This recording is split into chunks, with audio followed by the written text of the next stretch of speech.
പറയട്ടെ, இந்த ஜோஜு யாருன்னு எனக்கு தெரியாது.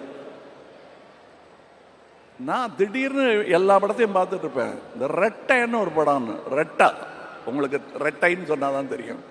ரெட்டா, அதாவது நான் கிட்டத்தட்ட 30 சொச்சம் டபுள் ரோல் பண்ணியிருப்பேன். ஒன்று மூக்கு வச்சுப்பேன், காது வச்சுப்பேன். மைக்கேல் மதன காமராஜங்கிற படத்தில் மட்டும்தான் ரொம்ப மேக்கப் வித்தியாசம் இல்லாமல் கடைசி காட்சிகளில் எல்லாருக்கும் ஒரே மாதிரி கெட்டப் போட்டுட்டு பண்ணியிருக்கோம். அது ஒன்று தான் நான் பெருமையாக சொல்லிக்கிறேன். ஆனால் தன்னுடைய ஆரம்பகால படத்திலேயே ஒன்றுமே இல்லை, ஒரே போலீஸ் ஸ்டேஷனுக்குள்ளே இருப்பாங்க ரெட்டையர்கள். தனியாக தெரியும், இது அந்த சகோதரன், இது இந்த சகோதரன். எனக்கு இவங்க 2 பேரை பார்த்தா யார் அன்பு யார் அறிவுன்னு இன்னி வரலும் கேட்டுட்டு இருப்பேன். அவங்களும் அது சொல்லவே மாட்டாங்க, பதிலே சொல்ல மாட்டாங்க. யார் அன்புன்னு நீங்களே கண்டுபிடிச்சிக்கங்க சார். அந்த வேற மாதிரி இருக்காரு, அது வேற ஒரே மாதிரி ட்ரெஸ்ஸு போட்டுக்கிட்டு வருவாங்க. நான் அன்பு கிட்ட அறிவு அறிவுன்னு பேசிகிட்டு இருப்பேன், அறிவு கிட்ட அன்பு அன்புன்னு பேசிகிட்டு இருப்பேன். ரெண்டுமே எனக்கு பிடிச்ச வார்த்தைகள் தான்ங்கிறதுனால அவங்க கோச்சிக்க மாட்டாங்க தப்பா பேர் சொன்னா.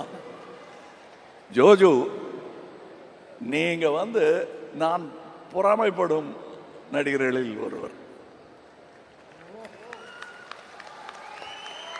நிஜமா புதுசா நடிக்கணும்னு நினைக்கிறவன் பூரா எனக்கு போட்டின்னு நினைக்கிறவன் நான். ஆனா அவங்கள வரவேற்க வேண்டியது என்னுடைய கடமைன்னு நினைக்கிறவன் நான். அந்த கடமையை நாம் அனைவரும் செய்ய வேண்டும். என்ன நடுவில் நான் இதெல்லாம் விட்டுட்டு போயிடலாம், என்னதுக்கு இந்த கஷ்டம் அப்படின்லாம் நினைச்ச போது என்னை இங்கே தங்க வைத்ததே நீங்கள் தான்.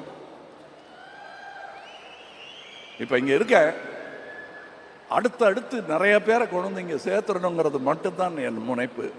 நான் தோள் கொடுக்கும் இந்த சினிமா பல்லக்கில் திறமையானவர்கள் எல்லாரும் ஏறி அமரலாம். இன்னொரு பக்கம் சாஞ்சு பிடிக்க மணி இருப்பார், ரஹ்மான் இருப்பார், ரவி கே சந்திரன் இருப்பார், நாதர் இங்கே கொஞ்சம் அந்த பின்னாடி பிடிக்க என்ன பிடிப்பாங்க. அவங்களாம் மேலே நிற்கிறவங்க நம்ம குழந்தைகள், என்னங்க அவங்க காலை தூக்கி தலையில் வச்சுக்கிட்டு இருக்கோன்னு வைக்கலாம், தப்பே கிடையாது. நம்ம குழந்தைகள் காலை முத்தம் கொடுக்கறது இல்லையா, அந்த மாதிரி நினச்சி தான் நான் நினைக்கிறேன். எனக்கு ரொம்ப விம்மும் சந்தோஷம் இங்கே இருக்கிறது.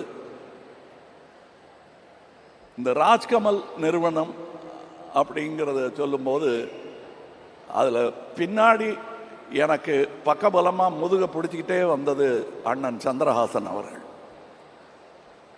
நான் பண்ணுற எல்லா விதமான கோளாறுகளுக்கும் சிகிச்சை செய்து அதை சரி பண்ணி என்னை கொண்டு சேர்த்தவர் அவர்.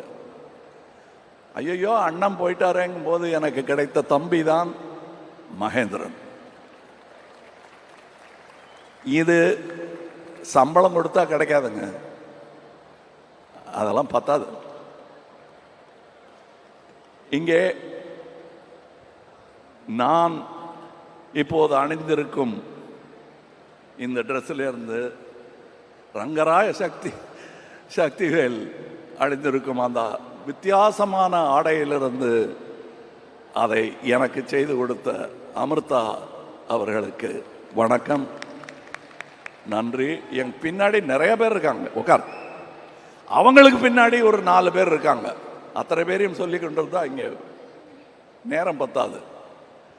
நாசருக்கு பின்னாடி எப்படி அவங்க இருக்காங்களோ அதை ஒவ்வொரு மேடையிலுமா சொல்லிட்டு இருக்க முடியும்.